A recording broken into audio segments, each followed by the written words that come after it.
conception.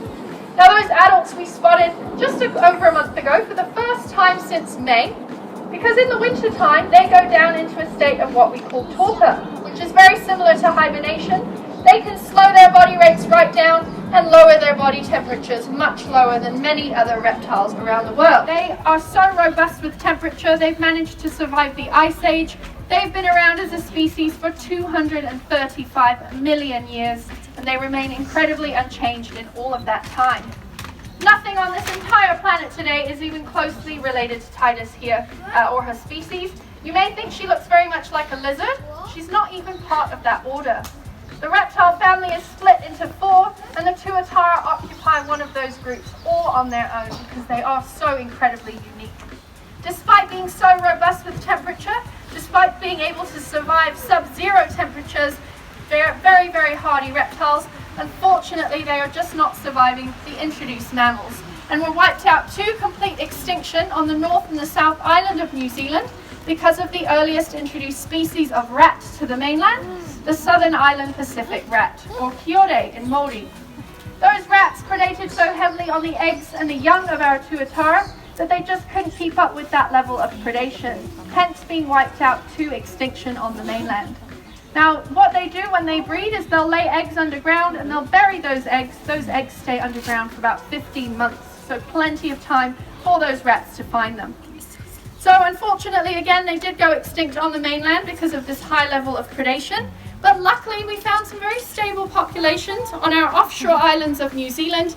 And so what scientists did, or what the earlier founders of those populations did, was they gathered some up, put them into places like this, like the Kiwi Birdlife Park, where we hold them here as an insurance population. Future here, as long as the future of all the other Tuataras here in New Zealand is looking very, very bright indeed. So huge, again, very positive conservation success story. Now, I think most of you, if not all of you, are here at the Kiwi Birdlife Park to see one bird in particular. So I am always incredibly excited to be able to bring out my next guest for you right here in the broad daylight in the show area. I have a very shy taxidermy kiwi.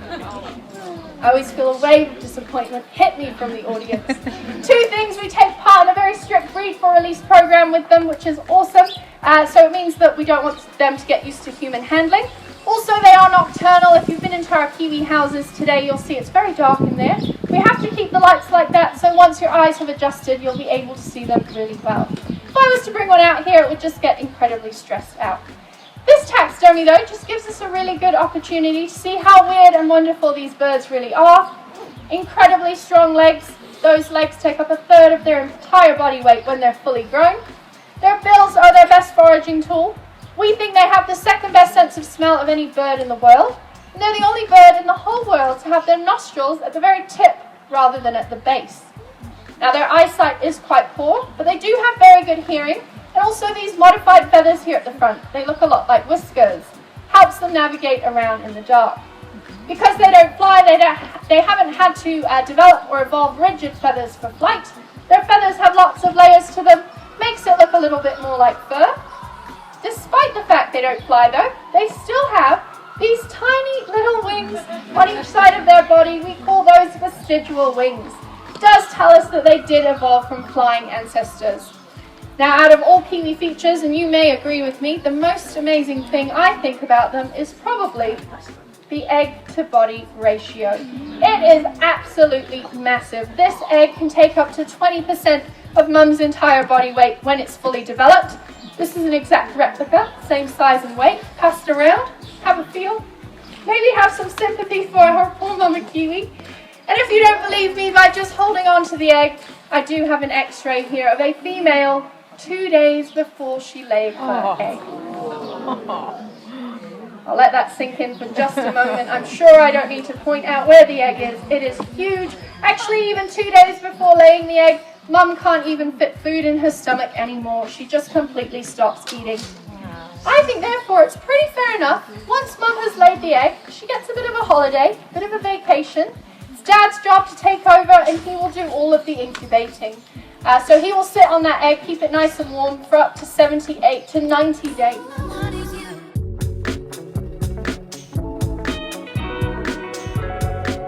Usually a bird will incubate for about 3 weeks. The Kiwi is almost 3 months.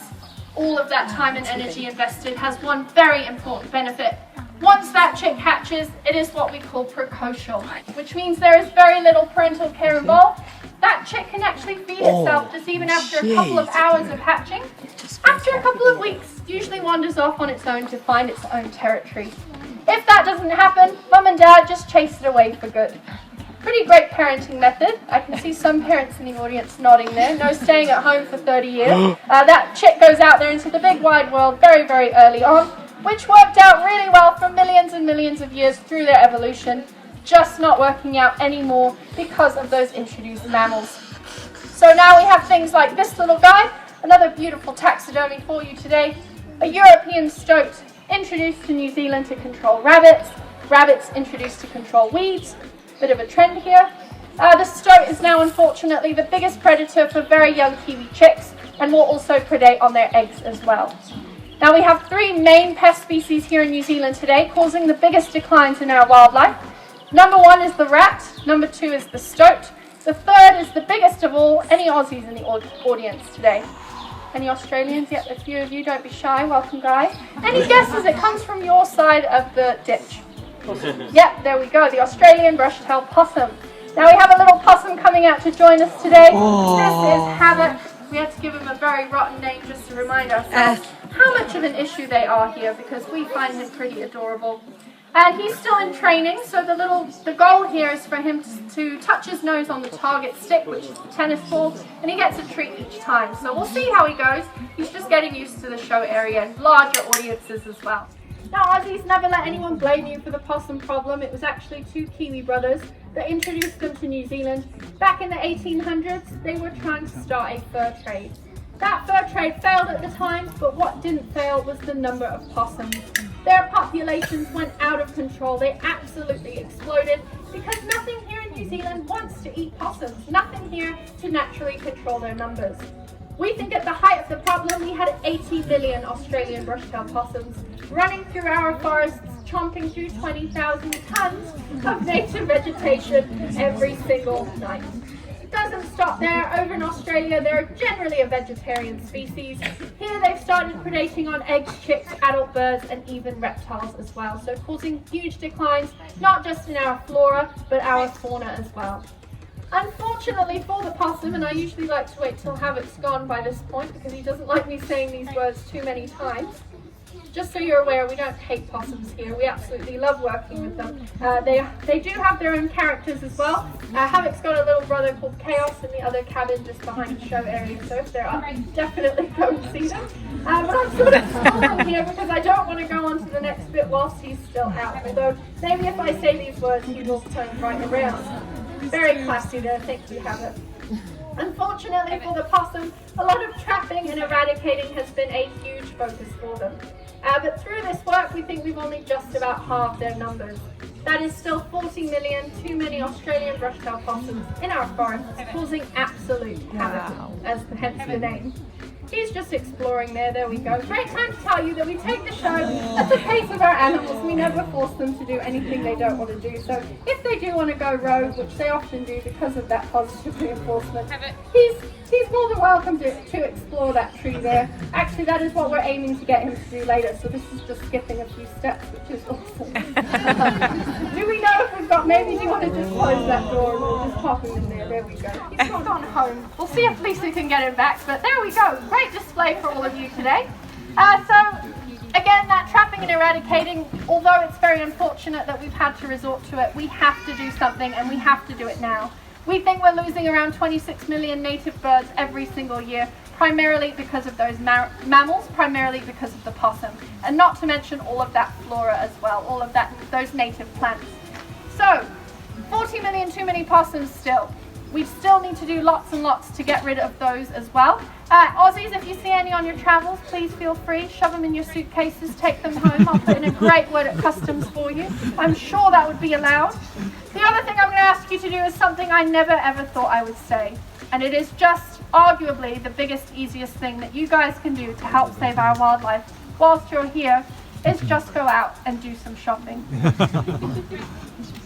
Wrong crowd, I know. I'm assuming you're all here because to some degree, like myself, you're all animal lovers too, and I'm here waving fur in your face, telling you to buy it. Never thought this would happen. This is what we call a byproduct of the trapping program. This is 100% possum fur from wild-caught possum. We do not farm them here. It is illegal to do so, thank goodness. We just have far too many already in our forests causing mayhem. Rather than letting this resource go to waste, it would be such a shame to throw it away. It is often being blended with things like merino wool or silk, makes incredibly good quality clothing, meant to be the third warmest fur in the world, great for a Queenstown winter, I assure you. But the most important thing is that the proceeds of the sales of possum fur are going straight back into New Zealand conservation. I would never advocate the sale of fur anywhere else in the world. It just serves such an important purpose here. And if it's not your thing, at least now you know why it is being sold in pretty much every shop all over New Zealand. But we've actually discovered that if a Kiwi chick is kept nice and safe away from mammals until it's kept to about 1 kilogram in weight or a year old, then 5%, which is the current statistic of chicks reaching adulthood out there in the wild, very, very low statistic, already goes up to 65% because they're getting big enough and strong enough to even defend themselves against something as big as a possum. Now, if anyone doesn't believe me, I do have some video evidence here, caught on a camera trap out there in the wild, of an Australian brush-tailed possum trying to get into a Kiwi burrow. Kiwi chases the possum on out, brings him back in front of the camera, shows off how strong those legs can be, giving that possum the absolute bash, leaving him very dazed, very confused, not really sure what to do next. Luckily, in this case, the possum walks away, but Kiwi has won. So it's just to reiterate, if we give them the chance to grow and develop, they are incredibly good at looking after themselves out there. We just need to make sure that we're giving them a little bit of push at the start of their lives. Now, I'm just a little bit concerned because Havoc is still not in his crate. Lisa's having a bit of trouble over there, and I'm not sure I can bring out my next guest whilst he's still out here. I'm preaching to you all about the introduced mammal problem, and then we bring out a bird with a possum. So we'll see how we go. Maybe Al can help out and we can get him in his crate quite quickly. But I'll very slowly introduce my last guest for you today. Now, we have 3 different parakeet species here in New Zealand. We have 3 very similar parakeet species. We have 3 parakeet species in the park. That includes the Antipodes island parakeets, the larger green ones, which are sort of towards the back. So go and see them, they are absolutely beautiful. We do have the red-crowned parakeets as well, in an enclosure just behind the show area here. And we've also got the yellow crowns, which is who my last guest is, but we'll see how we go. Hopefully this won't take too long. So the red crowns and the yellow crowns, if you've already done the tour of the park, you'll see that they do look very, very similar to each other. So the only difference is that crown, the color on the crown. So yellow, of course, yellow crown, or kakariki in Māori, which simply means green. So yellow crown, green bird. Very inventive with our names here. So those guys are actually more abundantly found out there in the wild around the mainland, because they spend much less time foraging on the forest floor, so they are less susceptible to all the threats that we as humans have brought over since we've settled here. What I'll do is I'll just keep talking about the yellow crowns, but we will get Timon out towards the end, so hopefully we can get Havoc back into that crate there. So the kaka, they unfortunately caused huge declines because people were feeding them in their gardens the wrong food. They were going back to their nests and feeding their chicks. And those chicks, unfortunately, we were losing them at such a high rate because they weren't getting the right nutrients.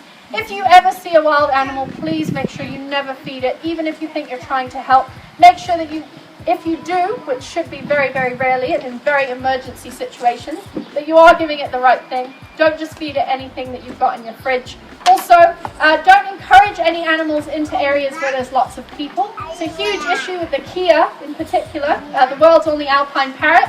We have 2 of them at the top of the park. Definitely go and see them. They are often found in areas where there's lots of people. They're more prone to things like road traffic accidents and things like that. So huge, huge issue. So please just be aware, especially when you're traveling around an area you're not familiar with. Just be responsible with your things, with your food, and anything like that.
other stock, rats, mice, possum, our domestic cats and dogs.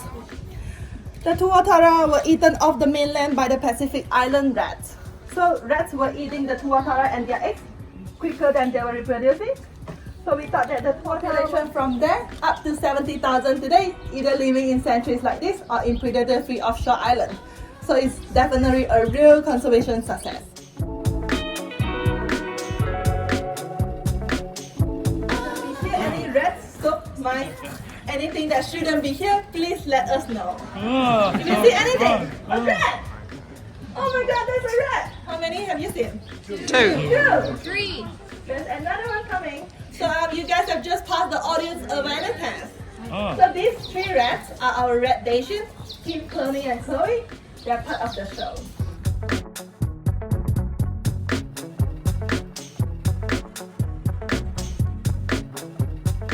270 degrees to compensate for the fact that she can't rotate her eyes like we do.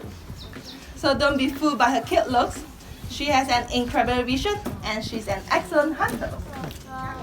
In the trees of the hole, and that can make them very vulnerable to predators like cats, dogs, possum and stuff like that. And because of that, their numbers are now declining. And the second reason is because of habitat destruction, agriculture and stuff like that. More pot habitats have become lesser and lesser. So Molly's little message here is to plant native tree.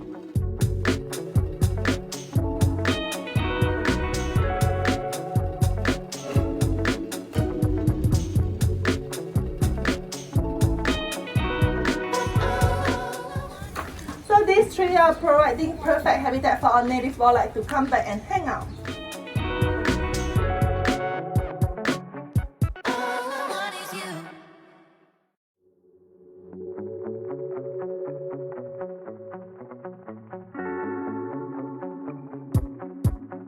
The breeding pair that I just mentioned before. So he's just gonna show you what what those weka in the wild would do. So he'll just come up to you and just take whatever things that you have left behind. So I just left my backpack here with my lunch and he just ran away with my lunch. Next guest here is Chaos. We had to give him a very rotten name because we found him really cute and we have to remind ourselves what the cute problem there are over here. But now Aussie never take any blame from anyone. They were actually introduced by 2 Kiwi brothers to start off a fur trade. But sadly, they didn't think clearly enough. They didn't realize there's nothing here to stop the possum numbers, so the possum just took off in numbers.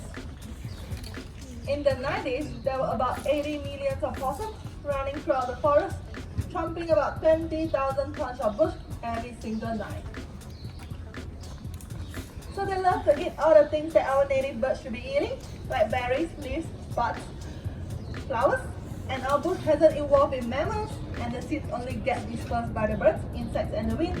And that is about 20,000 tons of bush destroyed by possums every night.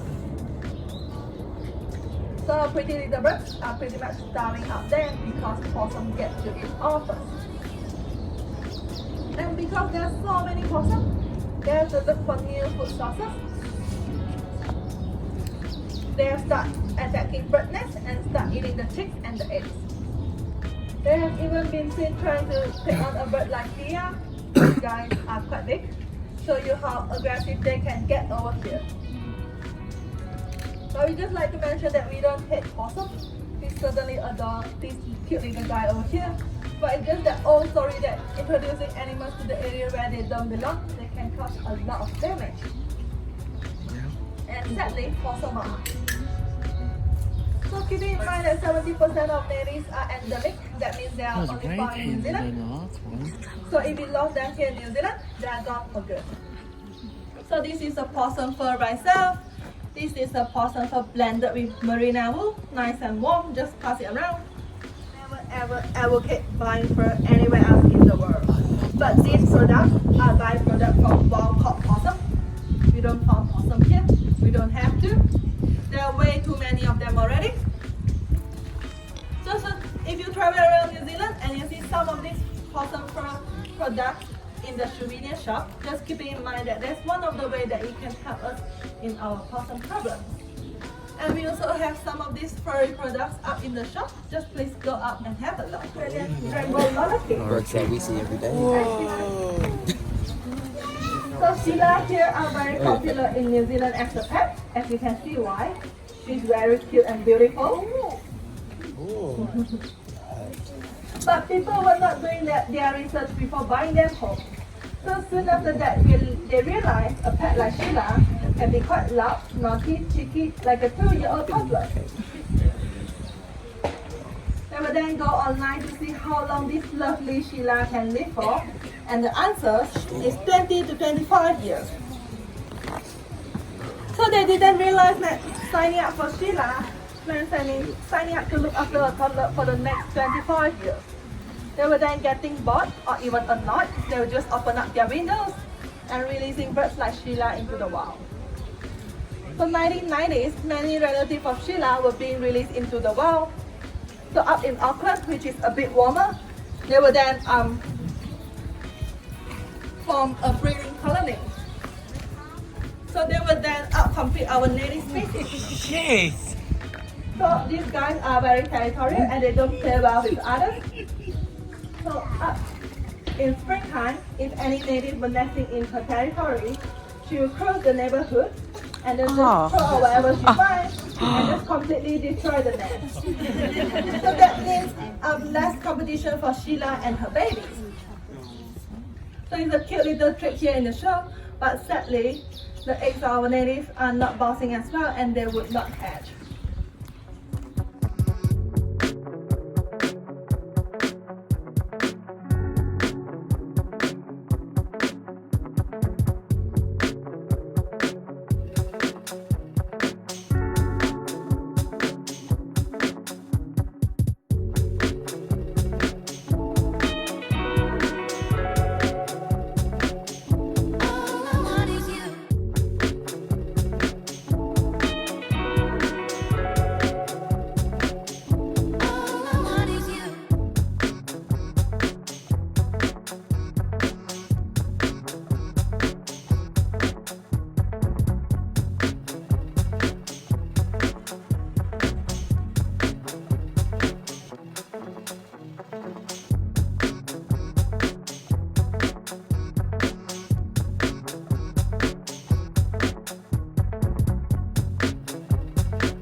Yeah.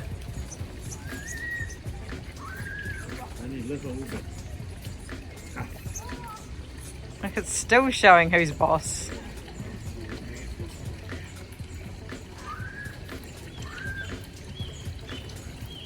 You funny little thing.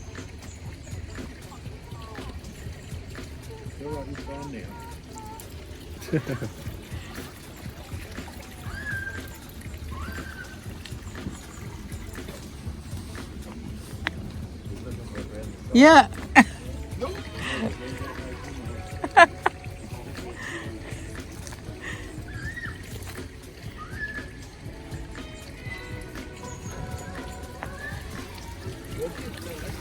What a funny walk.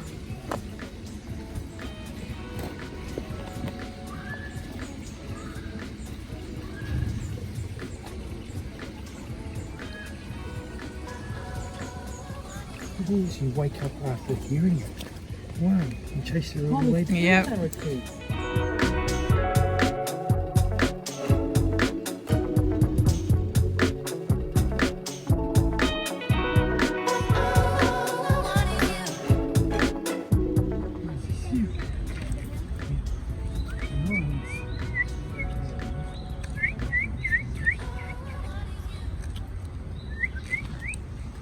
It listened.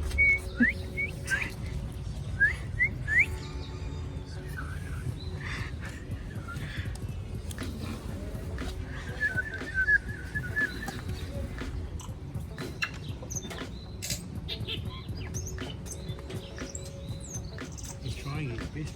He is. I can just hear him.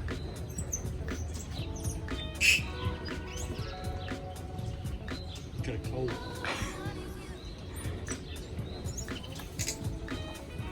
You're not very loud. Occasionally it is.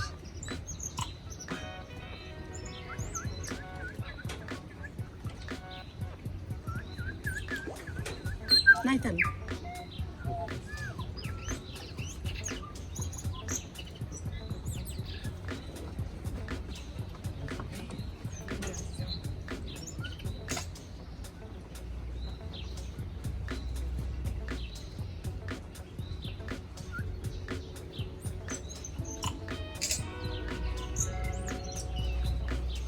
Kind of sounds like a video game.